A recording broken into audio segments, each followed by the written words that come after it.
sinabi niya, si Davao City Mayor Sara Duterte kasi about niya, why is she going around habang patuloy na It has nothing to do with Manila, sorry. Sir, baka lang gusto niyo, Good luck. Ingat lang kayo. Hello. O, subscribe kayo rito. Please. Well, this is our part of our program to really innovate our public education system at par with Singapore. No?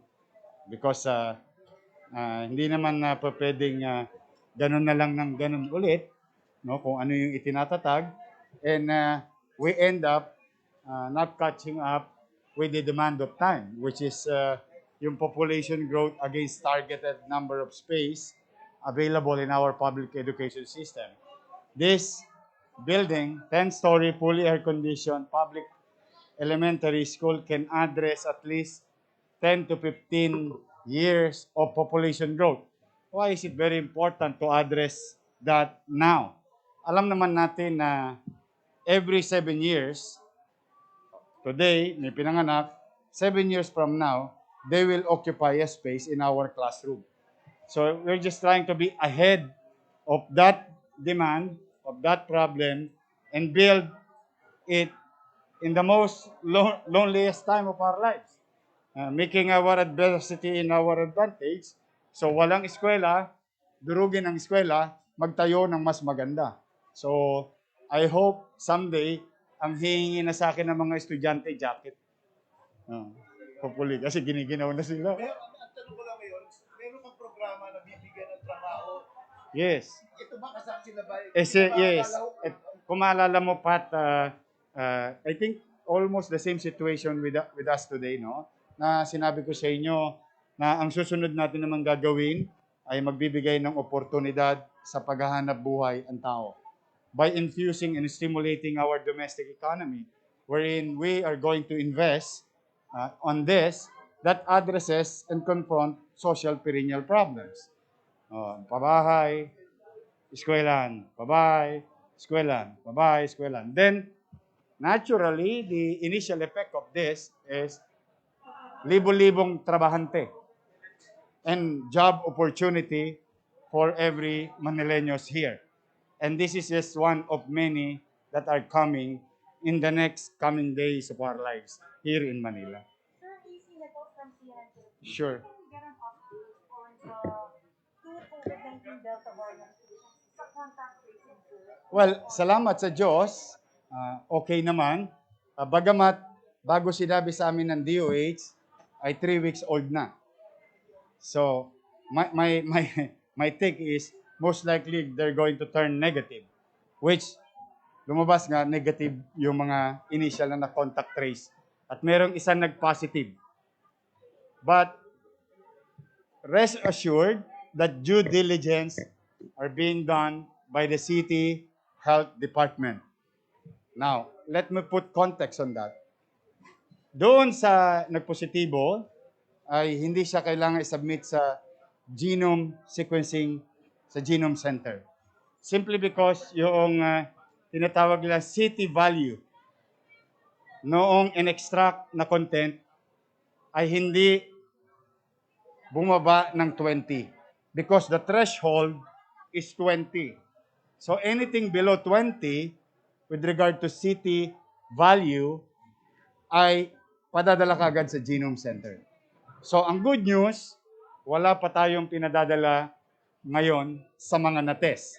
Simply because most likely this is a regular COVID-19. But be that as it may, I already ordered randomly continue to send content of those positive cases in the city of Manila to Genome Center. And I hope it will not come after 3 weeks. Sir, ano explanation po ng DOH? I don't know with them. Delayed reporting. I don't know with them. Sir, are you worried that in that interval, in the 3 weeks, kumalat na po yung Delta variant in the city? That's possible. That's why you have COVID-19 Delta variant all over the Philippines. One, again, I'll go back to the first problem, and I think I will reiterate, please protect us in the entries of these variants. This will not land in our country if we have proper Bureau of Quarantine procedure and system. But be that as it may, moving forward again, the next thing that we are asking, I hope, when genome sequencing is being done, it should be done quickly. But ang good news ko sa iyo, so far, based on our RT-PCR machine, ang lahat halos na mga content na nakuha sa positive cases ay above 20 to the city value, no? The threshold value. So, pag ganun kasi, hindi na kailangan isubmit sa genome sequencing. So far, wala pa kaming confirmed cases ng Delta. Sir, ilan po yung na-contact trace nyo dun sa Delta? Almost 3 dozen individual. How many more? We will continue to monitor some. But as far as the tracing is concerned, the MHD did what they have to do. Immediately, the night that we were informed of the June 26 situation, at July 16 or July 15, we were informed and we did what we have to do as local government unit. Now, again and again, I hope mas maaga. We can only hope. But sa atin naman mga batang Maynila, masa naman kayo so far? Wala namang nagaganap. But still, if we act in unison, no? Delta variant is very potent or makapit, no? So the assumption and due diligence must be done. We should consider Delta variants in our country and in our respective city. That's the way to understand things of uncertainty. So we will continue to trace as we have been doing. We will continue to test as we have been doing. We will continue to isolate as we have been doing. But I hope also if the center of Delta, if is Metro Manila, I hope they will continue the policy of inoculating as many people as possible in the area of hot zone. Because science will agree, as I have said a while ago, if we vaccinate people, at first, you are in a good situation. If you vaccinate people twice or full cycle, you will be in a better position. But this will not stop you getting infected with COVID-19. But science would tell us this will help us during the infection of COVID-19 SARS-CoV-2, Alpha, and Delta variants. So the key is vaccination is the solution. Sir, about contact tracing naman, you have contact tracers on known control. I hope ma-renew nila. Their contract will expiring next month. So what are your plans, sir? Since dito sa Delta, napaka-importante sir ng contact tracing. Yes, we've been doing our own, and we are being reinforced by these resources. And I hope they will put the money addressing the situation. And I hope they will accept more genome sample or content in our genome center.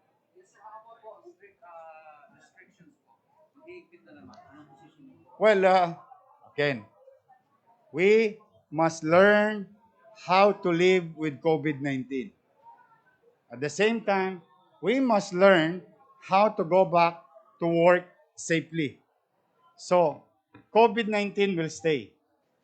Whether it is SARS-CoV-2, the original, Alpha or Delta, o ano-ano pang fraternity na darating sa mga darating na panahon.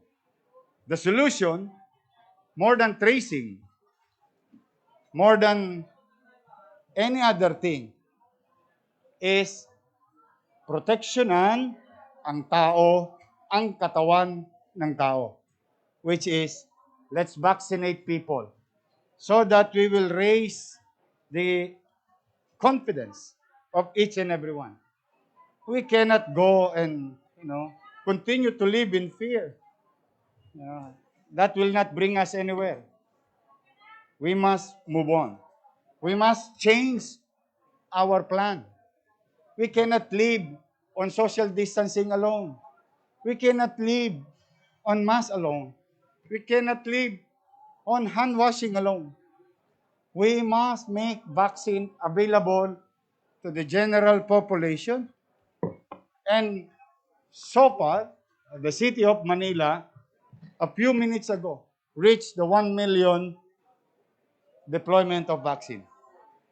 And modesty aside, the city of Manila reached more than 50% of our vaccinated person or individual at second dose.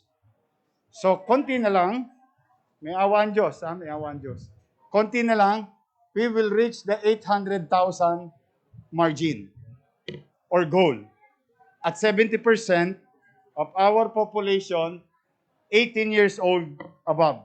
So, if we are at 635 or 650, most likely in a matter of few weeks, above or before September goal. Then hopefully, we will continue to have vaccine, provide us vaccine, and we are very grateful to the national government, but we can do more. We can do more with the vaccination. The Delta variant. Yes. Isa may dozen, sir, na contact list. Ilan doon ang nag-positive? Isa. Pero above 20 city value. So, Hindi kailangan pa. yes. Kasi anything below, kailangan ipadala. And yung valuation na to, yung threshold, is nakikita ng RT-PCR machine. Nabibilang ng RT-PCR machine. Para maipadala naman sa Gini.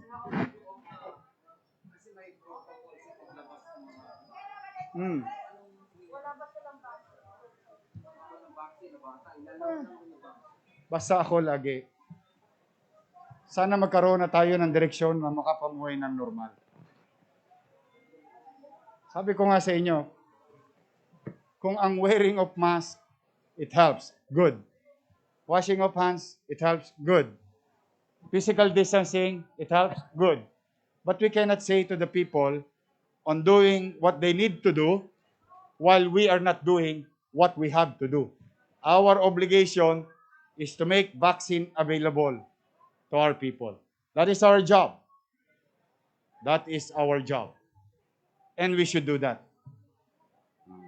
Sir, follow up ko yung sinabi niya. Si Davao City Mayor Sara Duterte kasi about niya, why is she going around habang patuloy na It has nothing to do with Manila, sorry. Sir, baka lang gusto niyo. Good luck. Thank you.